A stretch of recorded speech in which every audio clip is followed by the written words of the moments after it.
We have our first AP Top 25 of the college basketball season. It was released today, and not much has changed, Steve, but still a little bit enough to talk about here. We have seen some movement by some teams. We saw two teams drop out of the rankings, with Villanova, who was at 16 to start the year, and Oregon, who was at 21. I think both of those are I think they deserve to be dropped after seeing those games. Maybe not so much Villanova, but definitely Oregon after the beating from UC Irvine. And then the only team left with a loss in the top 25 is Tennessee. They dropped 11 spots all the way down to 22. A lot of concern maybe for Rick Barnes and his squad. I know he's starting to call some of his players out publicly. With that? Yeah, that's like Cue your Keenan Thompson on that one. What is up with that? But no clue on that. But we see nothing really changing at the top. UNC, Gonzaga, Houston, Kentucky, and Baylor, the top five. Baylor holds the 5 spot by themselves. But I mean, really, Kansas is still in that spot. They're number 6, Duke 7, UCLA 8, Arkansas 9, and Creighton rounding out the top 10. I honestly don't see too much different in this one with this AP top 25. I don't really have too many concerns or gripes. What is your thoughts on this?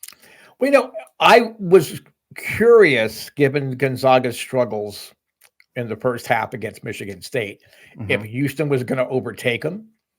And if you look at the votes, it was about 64 votes. So, I mean, I don't think that Houston is a better team than Gonzaga necessarily, but I was kind of curious to see that.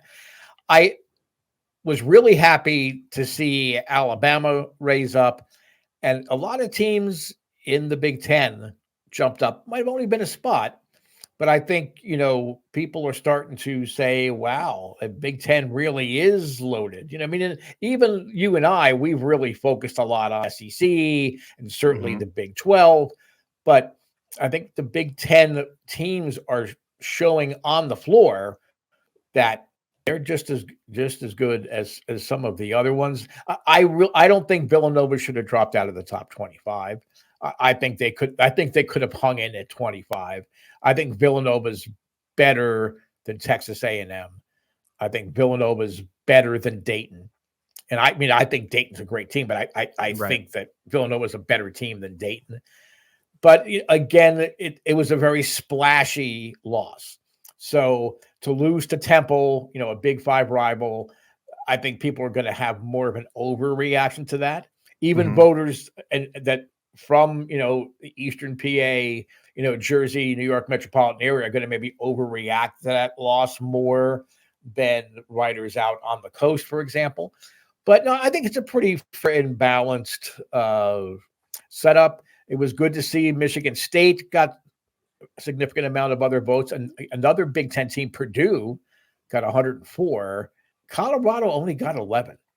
Yeah, you know what? I think they got to have a couple more games to prove it, because like UC Irvine only got 4, right? So some of those upset games, they got some mentions, which is great, because we don't always see that. When they get an upset, they find themselves in at least the conversation, so that's cool.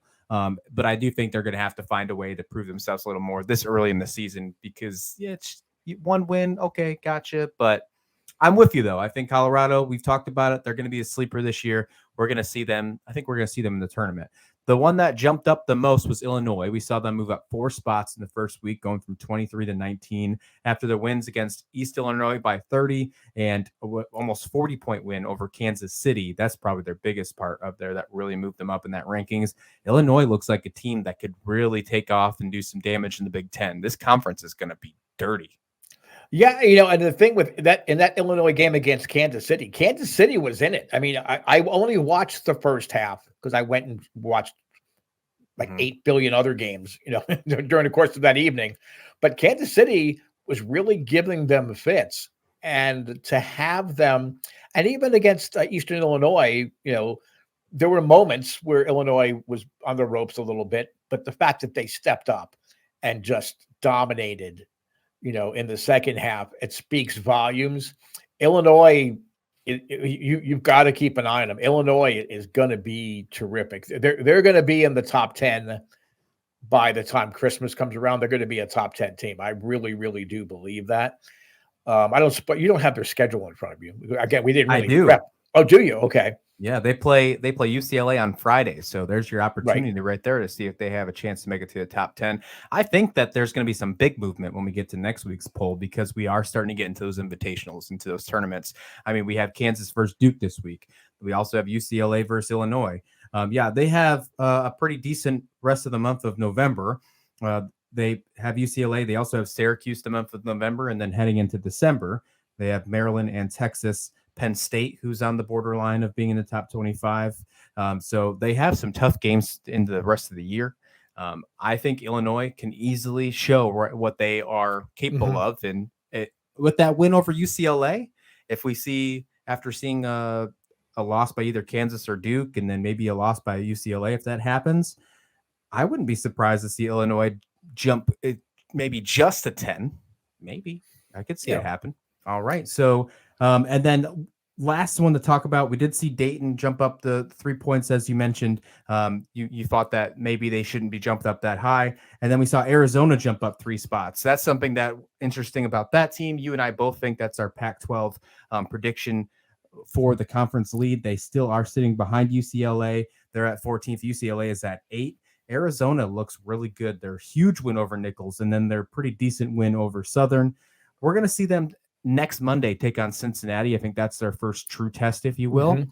We'll really see if the moving up in those standings is good. Let us know your thoughts and your predictions about the top 25 rankings in the comments below. What you think? Are you happy where it sits? Did your team miss out on the rankings? I know Michigan State just missed it out with that 1 point loss against Gonzaga. Do you think they should have found their way in the top 25? Let us know in the comments below. Quick note on the standings that we didn't touch on them. It's San Diego State. I haven't seen them play yet, but obviously they must be making some impressions with some coaches and with some writers and with the media because they went up 2 spots, 2 to number 17.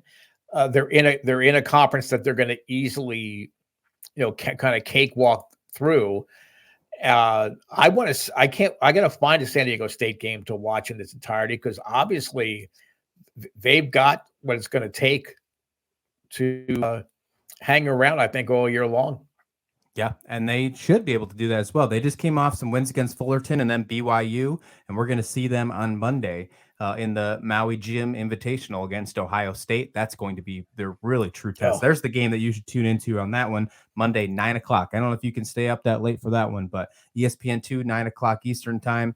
Ohio State at San Diego State should be a good one. Yes, they moved up to 17 as well, so that's something that we should keep in mind. We can potentially see San Diego State be a top 10 team this year. That would be quite interesting. So again, let us know in the comments below. What are your thoughts about the AP top 25 after the first week has been released?